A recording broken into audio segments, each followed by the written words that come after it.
부처님, 자식이 겪는 고통도 부모가 바꿀 수 있습니까? 이 질문은 수많은 부모들의 가슴을 찢는 아픔에서 비롯된 것입니다. 자식이 아플 때, 실패할 때, 괴로워할 때, 부모는 대신 아파주고 싶은 심정으로 눈물 흘리곤 합니다. 그러나 부처님께서는 말씀하셨습니다. 공덕은 물처럼 흐르니 부모의 덕이 자식의 업장을 씻는다. 부모의 기도, 참회, 보시는 자식의 고통을 덜어주는 가장 간절한 수행이 됩니다. 지금부터 들려드릴 이야기는 그 눈물 어린 간절함이 어떻게 공덕이 되어 자식의 고통을 변화시키는지를 보여줍니다. 첫 번째 이야기. 기원정사의 오후는 언제나처럼 조용했습니다. 햇살은 대지 위를 부드럽게 덮고 부처님은 연못가 그늘 아래에서 가만히 앉아 계셨습니다.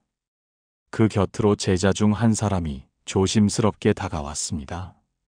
그는 요즘 마음속에 짙게 내려앉은 고민을 풀어보고자 합장한 손을 고요히 무릎 위에 올리고 부처님 앞에 엎드려 절하였습니다. 세존이시여, 최근에 제 마음을 무겁게 하는 일이 있습니다.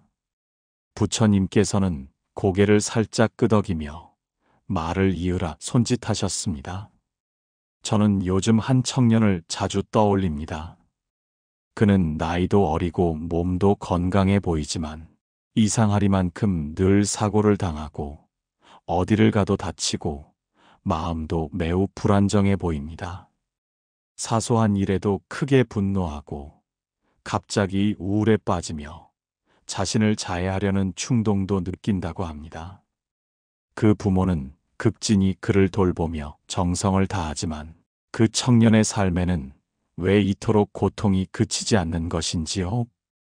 혹시 그 또한 엇보입니까? 부처님께서는 한동안 눈을 감고 계셨습니다. 바람이 고요한 나뭇가지를 스치고 연못 위에 떠 있는 연꽃이 미세하게 흔들릴 무렵 부처님께서 다시 눈을 뜨시며 말씀하셨습니다. 그 청년의 고통은 이 생에서만 비롯된 것이 아니니라. 그 마음의 불안과 몸의 고통, 반복되는 사고는 전생의 무자비한 칼끝에서 시작된 인연이니라. 들려주마. 그 전생의 인연을. 먼 옛날, 지금의 나라에서 멀리 떨어진 아잔타라는 작은 왕국이 있었습니다. 그곳에는 가란타라는 이름을 가진 젊은 장수가 있었지요. 그는 전쟁터에서 수많은 적을 베고 정복과 승리를 무용담처럼 여기는 인물이었습니다. 그러나 그가 휘두른 칼은 언제나 분노에서 비롯되었고 그의 눈엔 자비가 없었습니다. 사람들이 두려워한 것은 그의 칼보다 그가 웃으면서 사람을 찌를 수 있는 무정함이었습니다. 그는 고통받는 적군을 조롱하며 말하곤 했습니다. 살려둘 이유가 없는 자에겐 자비도 낭비다. 전쟁이 끝난 후에도 그는 병든 자들을 무시하고 자신보다 약한 자들을 조롱하며 심지어는 동료조차 냉정하게 배척하였습니다. 그러나 인연은 반드시 돌아옵니다. 가란타는 전쟁 중 쓰러진 아이 하나를 찔러 죽였는데 그 아이는 도망치던 무고한 민가의 소년이었습니다. 그 순간 아이의 눈에 담긴 두려움과 원망은 깊은 어베인이 되었습니다. 그가 죽은 후 저승에 이르러 야마천왕 앞에서 그의 삶이 저울에 올려졌을 때 그 수많은 칼끝 하나하나가 생명의 무게로 되돌아와 있었습니다. 야마천왕은 엄숙히 말하였습니다. 너는 칼을 들고 생명을 끊었으니 다음 생에서는 그 끊어진 생명의 고통을 내 몸으로 받게 될 것이다. 몸이 상하고 마음이 흔들리고 삶은 끝없는 불안 속에 있을 것이다. 부처님의 목소리는 조용하지만 단호하게 울렸습니다. 그 청년은 바로 그 가란타의 환생이니라. 그는 전생의 업으로 인해 이번 생에는 원인 없는 고통을 반복하여 겪고 있는 것이다. 그 육체는 잊었지만 영혼은 기억하고 있느니라. 제자는 놀라움과 슬픔이 뒤섞인 얼굴로 다시 여쭈었습니다. 세존이시여, 그러면 그 고통은 단지 그 청년 혼자만의 짐입니까? 부모는 그를 지켜보며 함께 아파하고 모든 것을 내어주며 그가 조금이라도 편해지길 바라는데 그 부모의 마음은 무엇이 되겠습니까? 부처님께서는 조용히 미소 지으셨습니다. 그 부모 또한 전생에서 함께한 인연이다. 그 아들이 고통을 지고 태어날 것을 알면서도 이번 생에서는 그 곁에 머물며 돕고자 서원을 세운 존재들이니라. 그러나 기억은 지워졌고 남은 것은 사랑뿐이니 그 사랑이 지금 그들의 고통을 이끌고 있는 것이다. 그러나 잘 들으라. 그 고통은 결코 바뀌지 않는 운명이 아니니라. 업은 정해진 것이 아니고 공덕은 업을 녹이는 불이다. 제자의 눈빛에 희망이 서렸다. 세존이시여, 그렇다면 부모가 공덕을 쌓는다면 그 자식의 고통도 풀릴 수 있습니까? 그렇다. 부모가 자식의 업장을 대신 참회하고 그 이름으로 복을 짓고 정성을 다해 보시를 실천한다면 그 공덕은 물처럼 자식에게 흘러가게 되느니라. 그 청년의 이름은 윤서였고 그의 부모는 선미와 대철이었다. 윤서는 잦은 불면과 불안, 자해 충동으로 정신과 치료를 받았지만 호전되지 않았다. 부모는 밤마다 아들의 방 앞에서 기도하고 눈물로 잠을 청하곤 했다. 그러던 어느 날 우연히 절에서 부처님의 말씀을 듣게 되었고 그날 이후 선미는 매일 새벽 아들을 위한 공덕을 짓기 시작했다. 아이 이름으로 정근하고 보시하고 복지센터에 봉사하며 밥 한 끼라도 누군가에게 나누었다. 이 공덕을 제 아들 윤서의 업장 소멸에 회양합니다. 그렇게 3년이 흘렀고 윤서는 서서히 병세가 누그러들고 마음을 가라앉히는 법을 배우며 이제는 누군가를 위로하는 글을 쓰는 청년이 되었다. 자식의 고통은 부모가 온몸으로 껴안고 살아가는 업의 그림자이지만 그 업은 공덕으로 녹일 수 있다. 불은 고통을 태우고 물은 그 고통의 죄를 씻는다.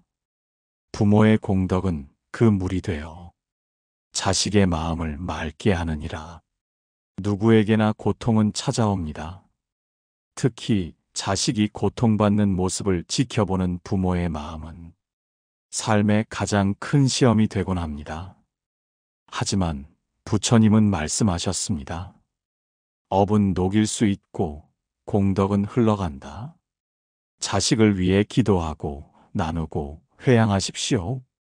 그 정성과 자비는 반드시 인연을 바꾸고 고통을 빛으로 전환시킬 것입니다. 자식의 고통은 부모의 공덕으로 바꿀 수 있습니다. 두 번째 이야기. 해가 기울 무렵 기원정사의 마당에는 붉은 노을이 깔렸습니다. 부처님께서는 연꽃이 피어있는 작은 연못가에 앉아 눈을 감고 계셨습니다. 그 곁으로 제자 하나가 다가와 조용히 자리를 지키며 앉았습니다. 그는 잠시 말이 없었지만 이내 조심스레 입을 열었습니다. 세존이시여, 제 마음속에 요즘 자꾸 맴도는 이야기가 있습니다. 부처님께서 고개를 살짝 끄덕이셨고 제자는 한숨을 쉬며 말했습니다. 저는 마을의 하륜이라는 젊은이를 알고 있습니다. 그는 무척 노력하는 사람입니다. 공부도 열심히 하고 성품도 착하며 항상 주변 사람을 도우며 바르게 살아갑니다. 그런데 이상하게도 그 아이는 늘 실패합니다. 시험을 보면 떨어지고 취업을 하면 금방 그만두게 되며 연애를 해도 오래가지 못하고 사람들과 인연이 끊기곤 합니다. 그 부모는 항상 왜 우리 아이만 이렇게 되는 걸까라며 눈물을 삼킵니다. 세존이시여, 그 아이는 전생에 무슨 잘못을 저질렀기에 이토록 되는 일이 없고 고생만 하는 삶을 살아야 합니까? 부처님께서는 고요히 눈을 감은 채 제자의 물음을 깊이 가슴에 담으셨습니다. 한참 후 연못 위에 햇살이 부서지는 소리와 함께 부처님께서 입을 여셨습니다. 그 청년의 실패는 단지 이 생의 노력이 부족해서가 아니라 그의 전생에 맺힌 인연의 씨앗이 아직 열매를 맺고 있기 때문이니라. 들려주마. 한 사내의 전생 이야기를. 오래전 마르카라는 이름의 도시에서 티란이라는 관료가 살고 있었습니다. 그는 젊고 재능이 뛰어났으며 권력의 중심에서 빠르게 성공을 거두었습니다. 하지만 문제는 그의 마음가짐에 있었습니다. 그는 항상 자신의 능력을 자랑하고 다른 이의 실패를 비웃으며 말하곤 했습니다. 실패는 능력 없는 자의 몫이다. 나는 실패와는 거리가 먼 사람이다. 그는 동료의 기회를 가로채고 후배의 성장을 방해하며 누군가의 실수를 이용해 자신의 입지를 다졌습니다. 심지어 어려움에 빠진 이에게도 냉정하게 등을 돌렸습니다.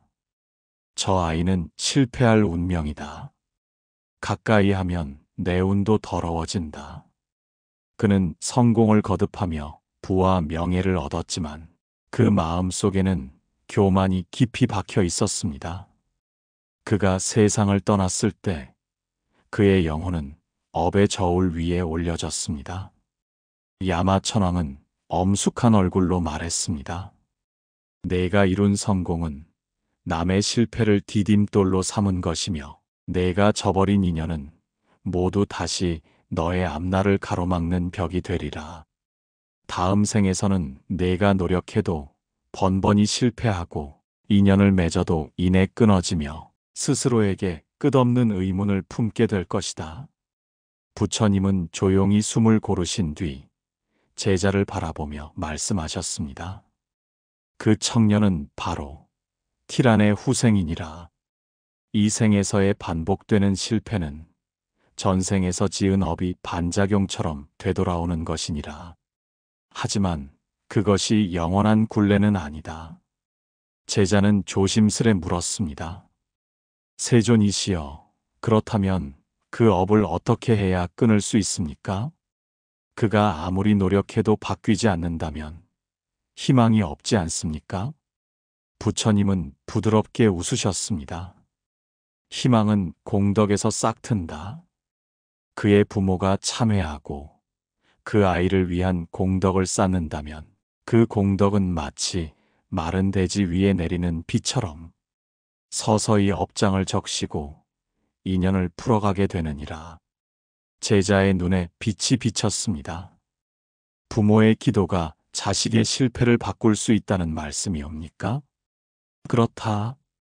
부모는 자식의 첫 번째 인연이요. 그 마음이 맑아지면 자식의 운명도 변하게 되느니라. 정근, 보시, 참회, 그리고 회향.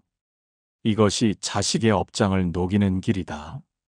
하률의 어머니 수연은 오랜 시간 아들의 실패를 지켜보며 마음속에 슬픔과 자책을 안고 살아왔습니다. 어느 날 지인의 권유로 절에 들른 그녀는 부처님의 말씀을 접하게 됩니다.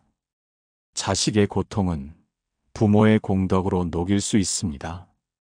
그 말 한마디에 그녀는 눈물을 흘리며 절을 떠났고 그날 이후 매일 새벽 아들의 이름으로 기도하고 쌀 한 줌이라도 보시하며 노인정의 반찬을 나르며 삶을 조금씩 바꾸기 시작했습니다. 이 공덕을 제 아들 하률의 업장 소멸에 회양합니다. 처음엔 아무런 변화가 없어 보였지만 몇 달이 지나자 하률은 한 기업에 채용되었고 거기서 마음이 맞는 선배를 만나 삶의 방향이 열리기 시작했습니다. 그는 예전처럼 조급하지 않았고 실패에 무너지지 않았으며 오히려 조용히 일하며 주변 사람을 도우며 살아갔습니다. 어머니는 말했습니다. 우리 아들이 달라졌습니다. 이제는 웃습니다. 실패는 업의 그림자이나 그림자조차도 빛을 받으면 서서히 사라지듯 부모의 기도는 자식의 어두운 운명을 밝혀주는 등불이 되느니라. 공덕은 눈에 보이지 않지만 그 파장은 반드시 인연을 바꾸고 삶을 다시 피어나게 하는 힘이 있다. 때로는 우리가 아무리 노력해도 삶이 우리를 반복해서 넘어뜨릴 때가 있습니다. 하지만 그것이 단지 실력의 문제가 아니라 전생에서 지어진 인연 때문이라면 지금 이 순간의 참회와 공덕은 그 인연을 바꾸는 열쇠가 됩니다. 자식을 위해 기도하고 참회하며 작은 선행을 쌓아가십시오. 그 부모의 정성은 자식의 실패를 성공으로 바꾸는 시작이 됩니다. 자식의 고통은 부모의 공덕으로 바꿀 수 있습니다. 세 번째 이야기. 기원정사에 이른 아침, 바람은 맑고도 차분하였습니다. 스님의 발걸음 소리가 조용히 정원을 스쳐 지나가고 부처님께서는 연꽃이 피어있는 연못가에 앉아 묵묵히 명상에 잠겨 계셨습니다. 그 곁으로 또 한 명의 제자가 조심스럽게 다가왔습니다. 그의 눈동자에는 깊은 연민과 슬픔이 머물러 있었습니다. 그는 머리 숙여 합장하며 부처님 앞에 엎드렸습니다. 세존이시여, 제게는 오랜 친구가 하나 있습니다. 그 친구의 딸은 올해 29인데 어릴 때부터 어딘가 사람들과 잘 어울리지 못했습니다. 늘 혼자였고 학교에서도 직장에서도 오래 가지 못했습니다. 누군가 다가와도 인연이 맺히질 않습니다. 좋은 사람이 나타나도 어느새 멀어지고 그 딸은 결국 자신이 사람에게 외면당한 운명이라고 믿게 되었지요. 그 어미는 늘 내 탓이라며 눈물 흘립니다. 그 아이의 외로움과 단절된 삶은 무엇에서 비롯된 것입니까? 부처님께서는 눈을 감은 채 잠시 고요히 계셨습니다. 아침 햇살이 연못 위를 감돌고 연꽃 위에 맺힌 이슬이 조용히 흘러내렸습니다. 한참 후 부처님께서는 눈을 뜨시고 낮은 목소리로 말씀하셨습니다. 그 외로움은 단지 이 생에서 생긴 것이 아니니라. 그 아이는 전생의 인연을 끊고 살아온 이였고 사람을 밀어내는 삶을 선택하였던 이였느니라. 제자는 놀란 얼굴로 다시 여쭈었습니다. 전생에서의 인연 끊음이 이 생에서 외로움으로 돌아오는 것이옵니까? 부처님께서는 고개를 끄덕이시며 이야기의 시작을 알리셨습니다. 잘 들으라. 지금 그 아이가 겪는 외로움은 한 여인의 전생에서 시작된 인연의 결과이니라. 오래전 아난디라는 도시에서 미라라는 여인이 살고 있었습니다. 그녀는 어려서부터 가족의 상처를 안고 자라며 누구도 믿지 못한 채 마음의 벽을 세우며 살아갔습니다. 사람이 다가오면 의심했고 사랑이 생기면 거절했습니다. 심지어 남편이 된 사람에게조차 마음을 열지 않았고 자식이 생겼으나 그 아이조차 짐이라 말하며 외면하였습니다. 그녀는 말하곤 했습니다. 인연은 상처만 남긴다. 나 하나만 괜찮으면 그만이지. 사람은 믿을 것이 못 돼. 그녀의 마음은 차갑게 식어 있었고 그 차가움은 세월이 지나며 인연을 잘라냈습니다. 죽음을 맞이할 즈음 그녀는 병상에서 홀로 눈을 감았습니다. 주위에는 아무도 없었습니다. 그녀의 혼은 저승의 문 앞에서 야마천왕을 만났고 야마천왕은 엄숙히 말했습니다. 너는 사람들과 맺어진 모든 인연을 거절하고 믿음을 저버리고 사랑을 멀리하였으니 다음 생에서는 아무도 너를 찾지 않을 것이다. 너는 그 외로움 속에서 진심이 무엇인지, 인연이 얼마나 귀한 것인지를 배우게 될 것이다. 부처님은 다시 제자를 바라보며 말씀하셨습니다. 그 소녀는 바로 그 미라의 환생이니라. 그녀는 전생에 끊어낸 인연의 결과로 이 생에서는 아무리 마음을 열어도 사람이 머물지 않고 인연이 스쳐 지나가는 삶을 살게 된 것이니라. 제자는 안타까운 얼굴로 다시 여쭈었습니다. 세존이시여, 그 어미는 아이를 위해 온 마음을 다하고 있습니다. 어떻게든 외로움을 덜어주고자 사람도 소개시키고 책도 읽히고 기도도 해보았지만 달라지는 것이 없었다 합니다. 그 어미의 정성은 아무 영향이 없는 것입니까? 부처님은 고요히 고개를 저으셨습니다. 그 어미 또한 전생에서 딸을 외면했던 사람이니라. 이번 생에서는 그 인연을 갚기 위해 딸의 곁을 지키고 있는 것이니 그 정성은 이미 회향의 시작이 되었느니라. 그러나 보다 깊은 공덕이 필요하니라. 제자는 다시 묻습니다. 그렇다면 어떻게 해야 인연의 업을 바꿀 수 있겠습니까? 부처님은 부드럽게 말씀하셨습니다. 부모가 자식의 이름으로 공덕을 짓고 그 외로움을 대신하여 사람을 돌보며 기도와 보시로 인연의 씨앗을 다시 심는다면 그 씨앗은 언젠가 따뜻한 꽃을 피우리라. 외로움은 끊긴 인연의 그림자이나 공덕은 그 인연을 다시 이어주는 다리이니라. 그 소녀의 이름은 하영이었습니다. 그리고 그 어머니 지은은 딸의 외로움 속에서 매일 밤 눈물로 잠을 이었습니다. 그러던 어느 날 그녀는 법회에서 이런 말을 들었습니다. 외로움은 끊긴 인연의 소산입니다. 다시 연결하려면 인연을 대신 맺어주어야 합니다. 자식을 위해 남의 외로움을 달래보십시오. 그날 이후 지은은 혼자 사는 노인을 찾아가 밥을 지어 나르고 이름 모를 아이에게 손편지를 쓰고 매주 등불을 밝히며 이렇게 기도했습니다. 이 공덕을 딸 하영의 인연 회복에 회향합니다. 시간이 지나며 놀라운 일이 일어났습니다. 하영은 같은 독서 모임에서 진심을 나눌 수 있는 친구를 만나게 되었고 처음으로 누군가에게 자신의 이야기를 꺼낼 수 있었습니다. 그녀는 더 이상 버려진 사람이 아니라 서서히 연결된 사람으로 변화해 갔습니다. 인연은 바람 같아 잡으려 하면 스쳐가고 공덕으로 품으면 머물게 되느니라.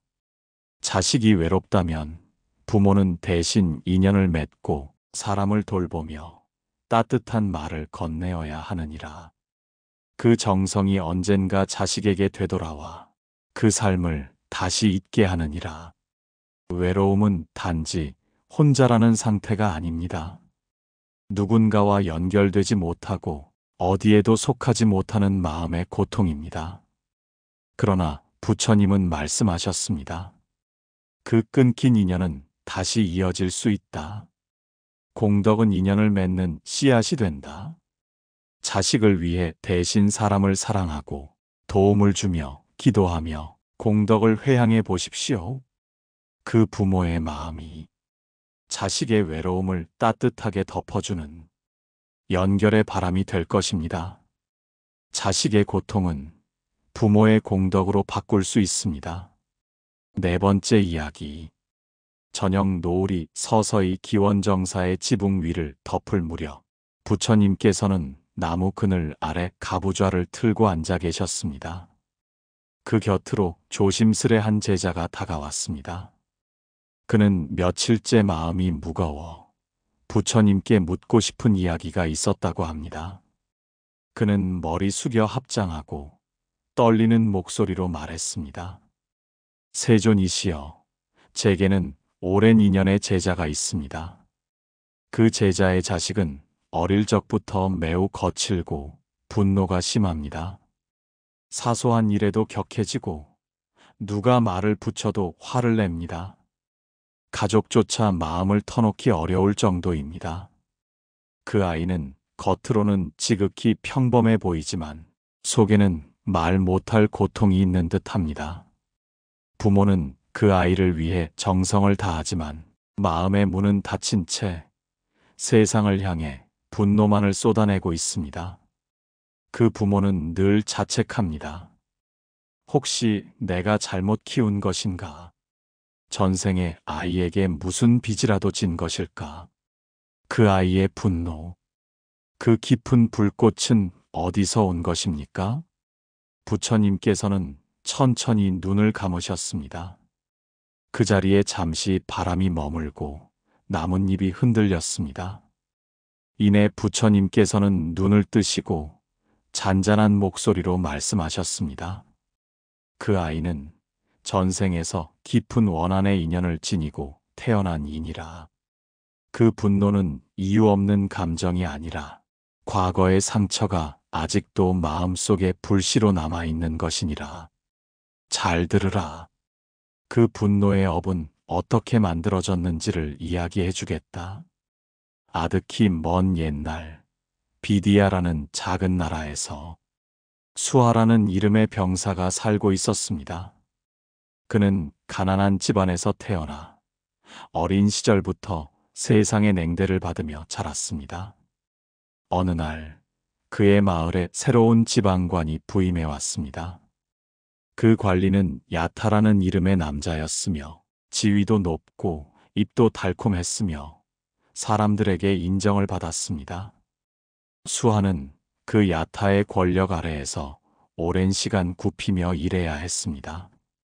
하지만 문제는 야타가 가면 뒤에서 수아와 같은 하인을 조롱하고 멸시하였다는 점이었습니다. 그는 수아에게 부당한 벌을 내리고 그가 이룬 성과조차 빼앗았으며 심지어 수아가 소중히 여겼던 가족까지 파멸의 길로 몰았습니다. 수아는 말하지 않았습니다.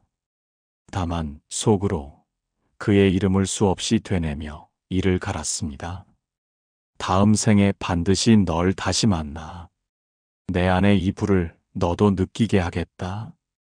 그 한마디가 업의 서원이 되었고 그 분노는 시간이 지나 다시 흐름을 만들었습니다. 수아는 결국 전장에서 죽었고 그의 마지막 숨결은 복수의 맹세로 가득 차 있었습니다.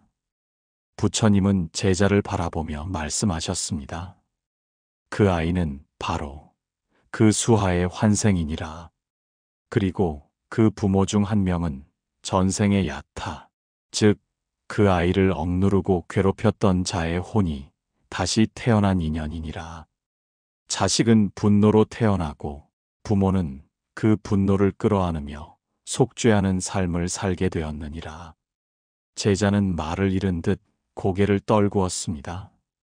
그러면 그 분노는 전생의 원한에서 비롯된 것입니까? 그렇다면 부모는 아무리 아이를 사랑해도 그 분노를 녹일 수 없는 운명입니까? 부처님은 고개를 천천히 저으셨습니다. 아니다. 업은 돌처럼 단단하지만 공덕은 물처럼 그것을 깎고 다듬고 이겨내는 힘이 되느니라. 부모가 참회하고 그 자식의 이름으로 공덕을 지으며 진심으로 용서와 자비를 실천한다면 그 분노 또한 서서히 가라앉을 것이다. 제자는 고개를 들어 안도의 숨을 내쉬었습니다. 그 아이의 이름은 윤호였습니다. 그리고 그 어머니 세진은 아들의 분노에 매일같이 상처받으며도 한 번도 아들을 포기하지 않았습니다. 처음에는 교육 상담을 받았고 그 다음은 심리치료도 병행했으나 윤호의 마음은 쉽게 녹지 않았습니다. 그러던 어느 날 그녀는 절에서 업은 끊을 수 있다는 법문을 듣게 되었습니다. 그날 이후 그녀는 매일 아침 절을 향해 나아갔고 아들의 이름으로 등불을 밝히며 기도했습니다. 제 자식 윤호의 마음속 불이 자비의 불꽃으로 바뀌게 하소서. 그녀는 남을 위한 보시를 시작했고, 길에서 분노하는 사람을 만나면 따뜻한 말을 건넸습니다. 그녀는 그렇게 아들의 분노를 자신의 공덕으로 덜어내려는 삶을 살아갔습니다. 몇 해가 지난 뒤 윤호는 변화하기 시작했습니다. 그는 마음을 다스리는 수행법을 배우게 되었고, 한마디 말로 상처 주던 아이가 이제는 말 한마디에 사람을 위로하는 청년이 되었습니다. 불은 불로 끌 수 없고 분노는 분노로 다스릴 수 없느니라. 오직 자비와 정성이 그 불꽃을 진정시키는 참된 물이 되느니라. 부모의 공덕은 그 자식의 마음속 불을 끄는 이슬이요, 그 삶의 업장을 녹이는 지혜의 비인이라. 누구나 분노를 안고 살아갑니다. 하지만 그 분노의 근원은 어쩌면 오래된 전생의 고통일 수 있습니다. 우리는 기억하지 못하지만 마음은 그 인연을 기억하고 반응하며 고통으로 드러냅니다. 그러나 부처님은 말씀하셨습니다. 분노는 녹일 수 있다. 그 방법은 부모의 자비로운 공덕이다. 사랑은 분노보다 강합니다. 기도는 원한보다 깊습니다. 그리고 공덕은 업을 녹이는 가장 부드러운 불입니다. 자식의 분노조차 부모의 공덕으로 바꿀 수 있습니다. 5번째 이야기. 새벽의 기원정사. 안개가 연못 위를 부드럽게 덮고 나무 사이로 첫 햇살이 스며들고 있었습니다. 부처님께서는 동쪽으로 향한 법당 앞에서 조용히 앉아 계셨고, 그 곁으로 젊은 제자 하나가 발걸음을 조심스레 옮겨왔습니다.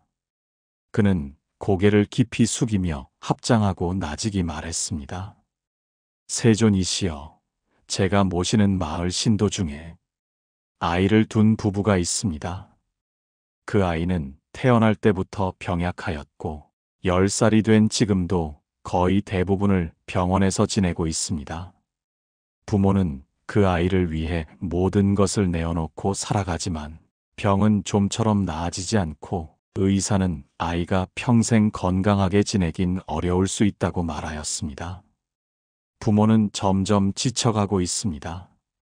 그 아이는 대체 무슨 업을 지고 이 세상에 태어난 것입니까? 그리고 그 부모는 왜 그런 아이를 받아들이게 된 것입니까? 부처님께서는 조용히 눈을 감으셨습니다. 새벽 공기 속에 작은 풀벌레 소리가 들려오고 그 말없는 고요 속에 잠시 시간이 멈춘 듯 하였습니다. 이윽고 부처님께서는 눈을 뜨시며 나직이 말씀하셨습니다. 그 아이는 이 생에 스스로의 서원을 안고 태어난 이니라. 그리고 그 부모 또한 그 아이의 고통에 함께하겠노라. 전생에서 스스로 선택한 이들이니라. 제자는 놀란 듯 되물었습니다. 서원이요? 그 아이가 스스로 병약한 몸을 선택한 것입니까? 부처님은 고개를 끄덕이셨습니다. 그렇다. 잘 들으라. 이 생의 병은 때로 형벌이 아니라 자비에서 비롯된 선택이기도 하느니라. 먼 옛날 다르미카라는 고산지대에 작은 마을이 있었습니다. 그곳에는 비루파라는 이름의 수행자가 있었습니다. 그는 어려서 부모를 잃고 사람의 고통을 깊이 체험하며 자라났습니다. 산속 암자에서 수십 년을 정진하며 그는 어느 날 중생의 괴로움 앞에서 깊은 결심을 세웠습니다. 내가 다음 생에 태어날 때 몸이 병들더라도 누군가의 고통을 대신 짊어질 수 있다면 기꺼이 그 길을 걷겠노라. 그 서원은 말뿐이 아니었습니다. 그는 평생 병든 이들을 돌보며 마을의 아이들이 아프면 자신의 음식을 나누었고 몸이 불편한 노인을 위해 자신이 쉴 자리를 내어주었습니다. 그의 마음은 늘 중생을 향했고 죽음 앞에서도 그는 이렇게 기도했습니다. 내 다음 생은 고통받는 이들의 삶이 되기를, 그래서 그들을 이해하고 함께할 수 있기를. 그 서원은 업의 씨앗이 되었고 그의 생은 다시 이 땅으로 이어졌습니다. 부처님은 조용히 숨을 고르시고 말씀하셨습니다. 그 아이는 바로 그 비루파 수행자의 환생이니라. 그 병약한 몸은 형벌이 아니라 서원의 실현이요 자비의 길을 걷기 위한 선택이었느니라. 그리고 그 부모 또한 전생에 그 아이와 함께 수많은 인연을 맺었던 자들이니 이번 생에서 그 곁에 머물며 업의 고리를 함께 짊어지게 된 것이다. 제자는 고개를 숙인 채 말했습니다. 그러면 그 부모의 고통 또한 선택이었습니까? 부처님은 고요히 미소 지으시며 대답하셨습니다. 사랑은 선택이고 자비는 인연의 완성이니라. 그 부모는 전생에서 그 아이를 돕지 못한 아픔을 안고 있었고 이번 생에서 그의 곁을 지키며 업을 회양하겠노라 서원했던 이들이니라. 그러니 지금의 고통은 우연이 아니며 그 안에는 깊은 사랑과 자비의 씨앗이 숨어 있느니라. 제자는 조용히 고개를 들고 다시 물었습니다. 세존이시여, 그렇다면 그 아이의 병을 고치기 위해 부모가 할 수 있는 일은 무엇입니까? 부처님은 연못가를 바라보며 말씀하셨습니다. 그 아이는 육신의 고통을 짊어졌지만 그 마음은 깊은 자비의 씨앗을 지니고 있다. 부모가 그 아이를 위해 참회하고 공덕을 지으며 남의 생명을 살리고 돌보는 삶을 실천한다면 그 공덕은 반드시 아이의 업을 녹이고 그 생을 밝은 길로 이끌게 될 것이다. 그 아이의 이름은 유준이었습니다. 그는 태어날 때부터 폐와 심장이 약했고 1년 중 절반은 병원에서 지내야 했습니다. 그의 부모, 은하와 지완 부부는 수많은 밤을 병실에서 함께 지새우며 늘 말없이 기도했습니다. 어느 날 저를 찾은 은하는 한 스님의 말씀을 들었습니다. 당신의 아이가 병든 이유를 탓하지 마십시오. 지금 당신이 쌓는 공덕이 그 아이의 다음 생을 바꿀 것입니다. 그날 이후 은하는 매주 노숙자 쉼터에 음식을 나르기 시작했고 지완은 생명을 잃은 동물을 위해 길을 청소하고 부부는 아들의 이름으로 매일 작은 시주를 하며 등불을 밝혔습니다. 이 공덕을 유준이의 건강과 마음의 평화에 회양합니다. 그리고 서서히 유준의 병세는 완화되었고 그는 또래보다 느리지만 조금씩 몸을 움직이기 시작했습니다. 무엇보다 놀라운 것은 그 아이가 늘 웃는 얼굴로 간호사에게 먼저 인사를 건넨다는 것이었습니다. 괜찮아요. 오늘도 치료하면 나아질 거예요. 그 미소는 사람들의 마음을 울렸습니다. 병든 몸은 약하지만 그 안에 깃든 영혼은 누구보다 강하니라. 그 아이는 고통 속에서도 자비를 배우고 부모는 그 고통을 함께 나누며 업을 녹이는 삶을 살게 되니라. 이 모든 것은 우연이 아니라 깊은 인연 속에서 이미 정해진 사랑의 서원이니라. 삶은 때때로 너무나도 잔인한 고통을 안겨줍니다. 특히 병약한 자식을 바라보는 부모의 마음은 세상의 어떤 말로도 위로될 수 없는 슬픔이 될 것입니다. 그러나 부처님은 말씀하셨습니다. 고통은 업의 그림자이지만 그 안에는 사랑이라는 씨앗이 자라고 있다. 부모의 기도, 부모의 참회, 그리고 작지만 꾸준한 공덕의 실천은 그 고통의 그림자에 빛을 들이우는 첫걸음입니다. 자식의 고통은 부모의 공덕으로 바꿀 수 있습니다. 자식이 아프고 실패하고 세상과 단절되고 분노하며 병든 몸으로 태어나는 것을 지켜보는 부모의 마음이란 그것은 한 생을 건 인연 속에서 가장 무거운 짐을 짊어진 이의 슬픔일지도 모릅니다. 하지만 부처님께서는 그 고통마저도 전생의 인연이고 그 인연은 공덕을 통해 새롭게 바꿀 수 있다고 가르치셨습니다. 이번 이야기에서 우리는 보았습니다. 무자비한 칼끝이 업이 되어 고통 많은 삶으로 돌아온 자식이 있었고 그 업을 대신 참회한 부모가 있었습니다. 번번이 실패만 거듭하는 자식, 전생의 교만함을 덮어주는 어머니의 정근과 보시가 길을 바꿨습니다.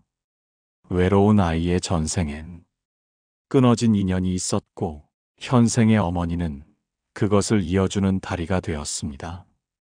분노 많은 아이의 마음 깊은 곳엔 과거의 원한이 남아 있었지만 부모의 자비가 그 불꽃을 가라앉혔습니다. 병든 몸으로 태어난 자식은 실은 자비로운 서원을 품고 돌아온 영혼이었으며 그 곁을 지킨 부모는 전생의 부채를 사랑으로 갚아가는 길을 택한 이들이었습니다. 이렇듯 자식이 짊어진 고통 속에는 단지 이 생의 운명만이 아니라 깊은 인연과 그 인연을 정화할 기회가 함께 담겨 있습니다. 그리고 그 기회를 현실로 바꾸는 힘은 바로 부모의 마음속 자비로운 실천에서 비롯됩니다. 기도는 업을 녹이고 참회는 인연을 정화하며 공덕은 복의 흐름을 만들어갑니다. 그리고 그 복은 자식에게 고스란히 흘러갑니다. 부처님께서는 말씀하셨습니다. 아비는 자식의 하늘이요 어미는 자식의 뿌리니라. 부모가 짓는 덕은 자식의 길에 꽃을 피우리라. 사랑하는 자식이 괴로움 속에 있다면 지금 이 순간 부모는 할 수 있습니다. 하루 한 번 정근을 올리고 작은 나눔을 실천하며 그 모든 선행을 자식의 이름으로 회향해 보십시오. 그것은 단지 마음의 위로가 아니라 인연을 바꾸는 실제적인 수행이며 자식의 길을 바꾸는 등불이 됩니다. 혹시 여러분의 자식이 지금 어떤 고통 속에 있다면 그 인연을 원망하지 마시고 그 인연을 정화할 기회로 삼아 보시길 바랍니다. 그리고 오늘의 이 이야기들이 당신의 삶에 작은 깨달음과 평화의 바람이 되기를 소망합니다. 좋아요와 구독은 이 법문을 더 많은 분들에게 전할 수 있는 소중한 공덕의 나눔입니다. 부처님의 지혜와 자비가 당신과 당신의 자녀의 삶에 항상 함께 하시길 기도드립니다. 감사합니다. 지혜샘물 채널을 시청해 주셔서 감사합니다. 오늘의 가르침이 여러분의 마음에 평화를 주기를 바랍니다. 구독과 좋아요 부탁드립니다.